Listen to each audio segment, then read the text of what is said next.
बेदर्दां दी इस दुनिया विच कोई नहीं महरम दिल दा। ओ छट किस्मत दा रोना भुले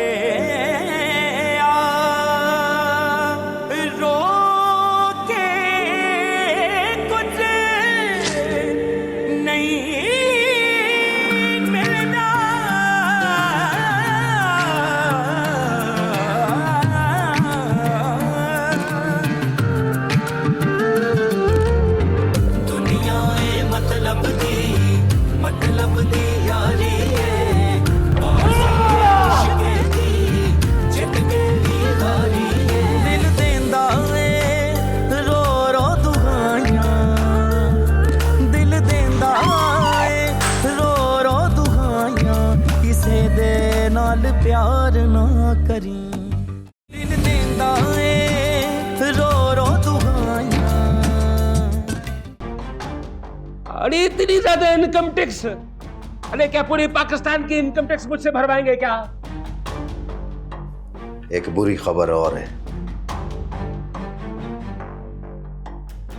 वो अपना टाइल फैक्ट्री पे छापा पड़ा है। बिजली चोरी के इल्जाम में फैक्ट्री को लॉक कर दिया, ताला लगा के चले गए। बताया किसने उनको? मेरे को तो लगता है कि कोई हमारे मुखालिफ हैं, वो सरगर्म हो गए इस काम में।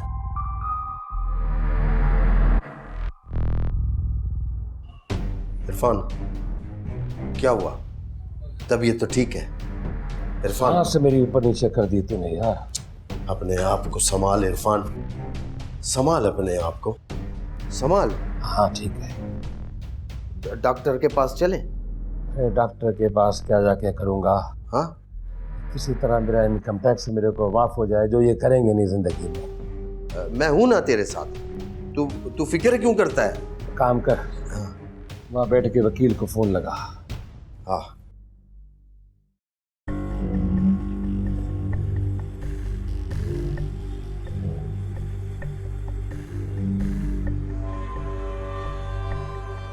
हाँ कासिम गुल पंवर।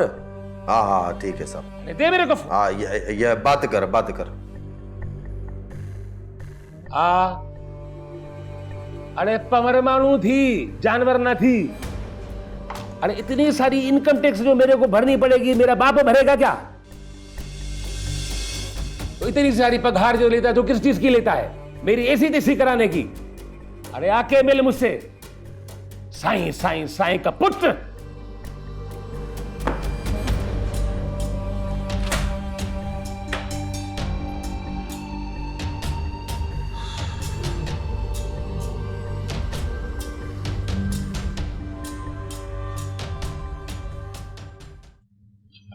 जिंदगी हराम हो गई है।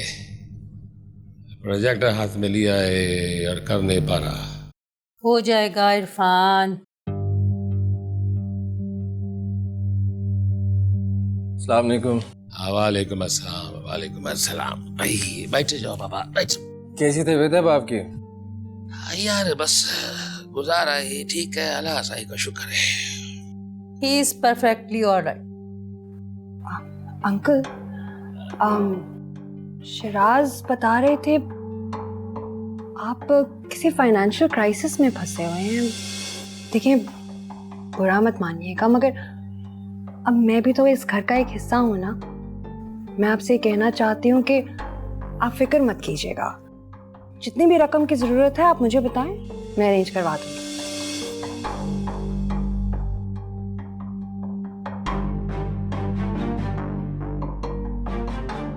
देख रही है मारू? अरे देख तो सही शहजादी को, क्या मांग रहे थे अभी मैं अल्लाह साईं से? कि अल्लाह साईं कुछ नहीं हो सकता। अल्लाह साईं ने इसको रहमत का फरिश्ता बना के भेज दिया है, और क्या चाहिए? एक बात बता मुझे। जी अंकल। बहुत सारा पैसा चाहिए इस प्रोजेक्ट के लिए, बहुत सारा। कहाँ से करेगी? कर लेगी? कोई मसला नहीं है। हाँ, बदले में कुछ प्रॉपर्टी मॉर्गेज के लिए रखवानी होगी, लेकिन कोई मसला है अगर तो भी अरेंज हो जाएगा। That's not a problem. Mahin, ये सब कैसे होगा? Siraj, I said it's not a problem, मैं कर लूंगी। यार मेरा इस्लामाबाद में दिल नहीं लग रहा, लेकिन क्या करूं, मजबूरी है, रहना पड़ रहा है। तो फिर कहाँ लगता है तुम्हारा दिल? यहाँ कराची में। अच्छा, ऐसी कौन सी मजबूरी है जो तुम्हारा दिल कराची में लग रहा है? तुम जानती हो अच्छी तरह। तुम फिर वही बात करने लगे हो ना? हरगिज नहीं, मैं कोई ऐसी बात नहीं करना चाहता जिससे तुम हर्ट हो। थैंक यू शरियार, मैं जानती हूँ कि तुम मेरे सबसे अच्छे दोस्त हो। और मुझे भी तुम्हारी दोस्ती बहुत अजीज है। भाभी का फोन आ रहा है। हेलो जी भाभी। क्या ठीक तो है वो? क्या हुआ उन्हें? कहाँ हैं आप लोग, घर पर या हॉस्पिटल? बस मैं अभी पहुंच रही हूँ। शरियार जल्दी घर चलो, पापा की तबीयत ठीक नहीं है। ओके ओके, रिलैक्स रिलैक्स, चलते हैं। क्यों, अचानक क्या हो गया?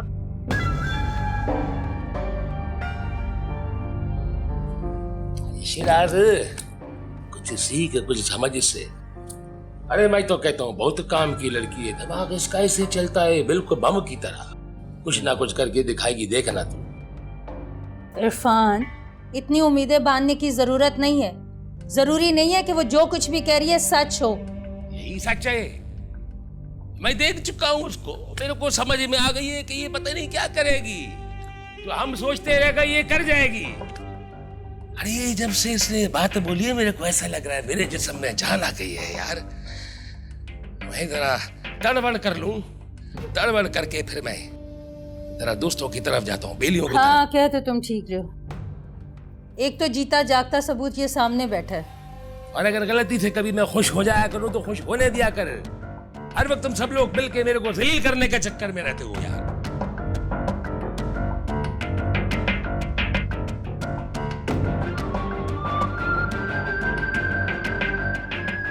वाह, क्या शानदार मौका मिला है तुम्हें। अच्छा, रकम तो काफी बड़ी है, परेशानी तो नहीं होगी ना आपको? अरे बेटा, अगर कहो तो इससे भी दुगनी रकम दे दूं तुम्हें। नहीं, मैं काम करती हूँ ना, आपकी बताई हुई शराइत पे मैं अंकल से बात करती हूँ। अच्छा ये बताओ कि सफर कहाँ है? भागा हुआ है घर से, बचने की कोशिश कर रहा है मुझसे। ख्याल रखना, कहीं रस्सी ज्यादा टाइट ना कर देना। आप फिक्र क्यों कर रही हैं? मैं सब कुछ प्लान के मुताबिक करूँगी। गुड। अच्छा माही, वो मुझे वापस जाना है। आप एक दफा काम फाइनल हो जाने देना, फिर तसल्ली से चली जाएगा, इतनी जल्दी क्या है? तुम और शराज मुझसे मिलने नहीं आओगे? आएंगे, क्यों नहीं आएंगे? बल्कि एक काम करते हैं ना, हम डिनर साथ ही कर लेते हैं, और शराज के सामने ही मैं आपसे पैसों वाली बात भी कर लूँगी। हाँ, ये आइडिया अच्छा है, क्योंकि शराज को पता होना चाहिए कि तुम मुझसे कर्ज लेने का सोच रही हो। ठीक है, फिर मिलते हैं।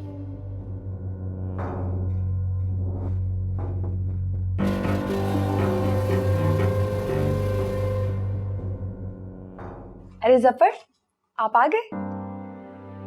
तुम क्या मेरी सेक्रेटरी लगी हुई हो कि मैं अपने आने जाने की खबर तुम्हें दिया करूं? जफर, बीवी हूँ मैं आपकी। बीवी होने के हरगिज मतलब नहीं कि तुम्हारे मेरे सर पे सवार हो। आखिर आप मुझसे इतनी नफरत क्यों करते हैं जफर? ओ, तो तुम्हारी अब जबान भी चलने लगी है। कहीं ऐसा तो नहीं वो जो नया आया है उसने तुम्हें कोई पट्टी पढ़ाई? एक्चुअली मैं यहाँ आपको एक बात बताने आई थी। अंकल की तबीयत खराब हो गई है। कोई खुशखबरी है या बस ऐसे ही नज़ला जुकाम? वैसे वो बुड्ढा इतनी जल्दी मरने वाला नहीं। आखिर इतने बेहिस क्यों हैं आप जफर? वो आपके बाप ना सही, बाप जैसे तो है, सौतेले ही सही।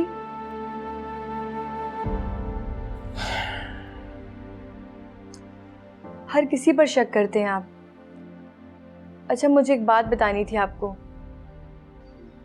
अब ये मत बता देना कि मैं बाप बनने वाला हूँ। जिस औरत को उसके शौहर ने 1 साल से हाथ तक न लगाया हो, वो माँ बनने का सोच भी कैसे सकती है, ख्वाब भी कैसे देख सकती है। ये जो तुमने इतनी लंबी तमहीद बांधी, क्या सिर्फ यही खबर सुनाने के लिए बांधी थी? मेरे इतने अच्छे नसीब कहाँ कि मैं आपके बच्चे की माँ बन सकूं। अगर कुछ कहने को है तो सुना दो, वरना फालतू में मेरा दिमाग मत चाटो। वो माहीन पैसों का इंतज़ाम कर रही है, आज वो डिटेल्स भी दे देगी। माहिन पैसों का इंतजाम कर रही है, मगर वो तो 10,000 रुपए की नौकरी। आप माहीन को जानते? नहीं, मैं कैसे जानूंगा उससे पहले से। हाँ, तो तुम कुछ डिटेल्स के बारे में बता रही थी। जफर, आप कुछ छुपा रहे हैं मुझसे? अपनी बकवास बंद करो, जाओ जाकर मेरे लिए चाय लेकर जाओ।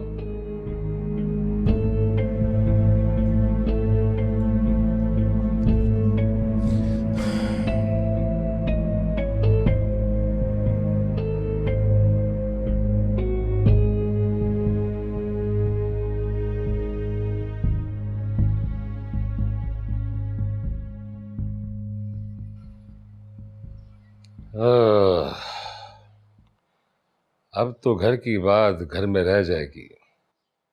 माइन हमारी प्रॉपर्टी कहीं ना कहीं गिरवी रखवा देगी। मेरा दिल नहीं मान रहा इरफान, पता नहीं क्यों मुझे लगता है जैसे कुछ बहुत गलत होने जा रहा है। अरे कुछ भी गलत नहीं होने वाला, सब ठीक है। पता है मैरू जी क्या है, उम्र के जिस हिस्से में है ना हम, इस उम्र में इंसान के दिल में तरह तरह के वसवसे आते हैं, अनगिनत खदशात होते हैं जो इंसान को नाक की तरह डसते रहते हैं, और कुछ भी नहीं है। फिर भी इरफान, एहतियात करने में क्या बुराई है? और हम उस लड़की के बारे में कुछ भी तो नहीं जानते। अरे मुझे किसी को जानने की जरूरत नहीं है, शिराज तो अपना ही है ना। कहाँ रहा है वो अब अपना? उसने तो हमें गैर कर दिया, मलीहा से शादी करने के बजाय। अरे मैरू जी, यही दुनिया है। आज भी इंसान अपनी ख्वाहिशात का गुलाम है। ये ताल्लुकदारी, मोहब्बत, एहतराम, एक दूसरे की इज्जत करना, ये सब किताबी बातें आजकल के जमाने में। ठीक है, अगर तुम्हारी यही मर्जी है तो फिर मैं पेपर्स मंगवा लेती हूँ। मैरू, सिर्फ एक बार ये प्रोजेक्ट स्टार्ट होने दो आप। सारी की सारी बाजी मेरे हाथ में होगी, फिर सही तरीके से दुनियादारी को गुजारेंगे हम। अब ये इतना आसान नहीं है। वो वक्त और था जब सब कुछ आसानी से हो गया था। क्या बदला है? कुछ भी तो नहीं बदला है। आज भी इंसान उतना ही लालची है, हिर्स का मारा हुआ है जितना कल था। आज भी अपने आप को मंडी में बेचने के लिए घूमता फिरता है, मारा मारा फिरता है। हमें सिर्फ और सिर्फ सही मौका चाहिए और सही आदमी चाहिए। तो क्या तुम सारी प्रॉपर्टी गिरवी रखवा दोगे? अगर हमारी जरूरत पूरी करती है तो हाँ। फिर भी एक दफा दोबारा अच्छी तरह सोच लो। मैरू जी, अल्लाह की कसम बहुत सोच लिया है मैंने। अब सिर्फ अमल करने का वक्त है। और मैरू जी, आप देखना, जिस दिन ये प्रोजेक्ट शुरू होगा ना, तो वही लोग जो मार्केट में हमें पैसा देने से इनकारी थे, करोड़ों रुपया लेके हमारे पीछे पीछे फिरेंगे और मैंने कहूंगा नहीं चाहिए तुम्हारा पैसा। हाय हाय हाय, वक्त आ जाए एक दफा मेरा, चाय पिलवा और बिस्किट खिलवा दे। कुछ भी हो जाए ना, चाय बस लाती हूँ।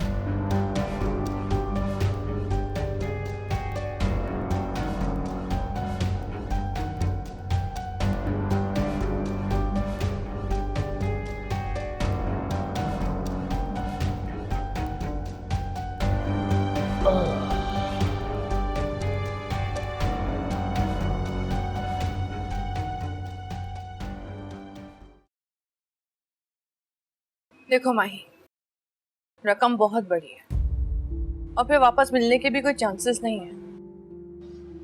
तो आंटी, हम गारंटी के लिए उनको प्रॉपर्टी के पेपर्स रखवा तो रहे।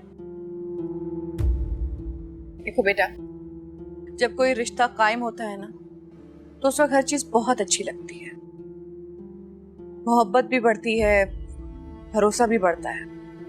लेकिन जब वही रिश्ता खराब होता है ना तो फिर दाल भी पत्तों में बंटने लगती है। तो क्या आपको हम पर एतमाद नहीं है? ऑफ कोर्स मुझे तुम पे एतमाद है, बेटी हो तुम मेरी। लेकिन प्लीज शिराज, बुरा मत मानना, मैं तुम्हें और तुम्हारे घर वालों को नहीं जानती। आप बिल्कुल ठीक कह रही हैं, लेकिन माही तुम तो किसी याकूब अंकल का जिक्र कर रही थी ना। अब मैंने जानबूझकर वहां पर आंटी का नाम नहीं लिया था। आंटी, आप उनसे कहकर शिराज को पैसे क्यों नहीं दिलवा देती? आपको शिराज पर तो एतमाद है ना?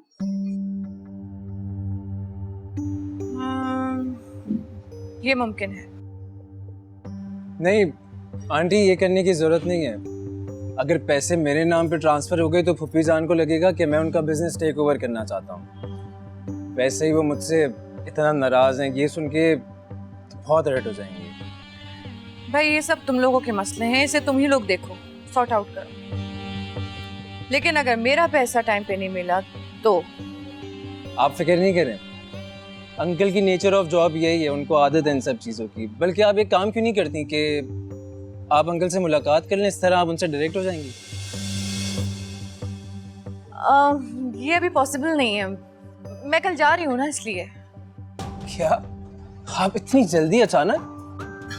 शिराज, आंटी बहुत बिजी होती हैं। ये तो हम लोग लकी हैं कि हमारी शादी पर ही आ गई। अब ऐसा भी नहीं है कि मैं अपनी बेटी की खुशियों में शामिल ना हो सकूं, इतनी भी बिजी नहीं रहती माही।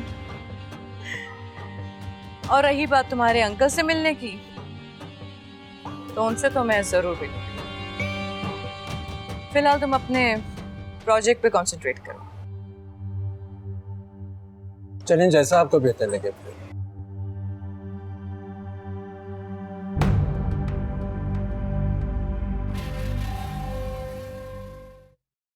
कुछ नहीं था मलिया, कोई इतनी बड़ी बात नहीं थी। वो अचानक आंखों के सामने ना अंधेरा आ गया मेरे। वो इब्राहिम ने बिला वजह शोर मचाना शुरू कर दिया। पापा, आप क्यों काम की इतनी टेंशन लेते हैं? छोड़ दे काम की टेंशन लेना, सब कुछ हो जाएगा। और वैसे भी हमारे पास इतनी दौलत है तो सही, हमें और क्या करनी है?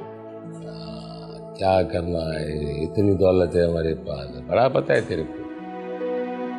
अरे जो इतनी दौलत है ना, ये 1 महीने के अंदर तेरी नजर हो जाती है, तेरे कुर्बान हो जाती है, फिर 1 महीने के बाद क्या करेगी? मेरा सर खाएगी। अच्छा पापा, प्रॉमिस, अब मैं आपसे बिल्कुल भी पैसे नहीं मांगूंगी, कोई खर्चा नहीं करूंगी। आप बस ये काम की टेंशन लेना छोड़ दें।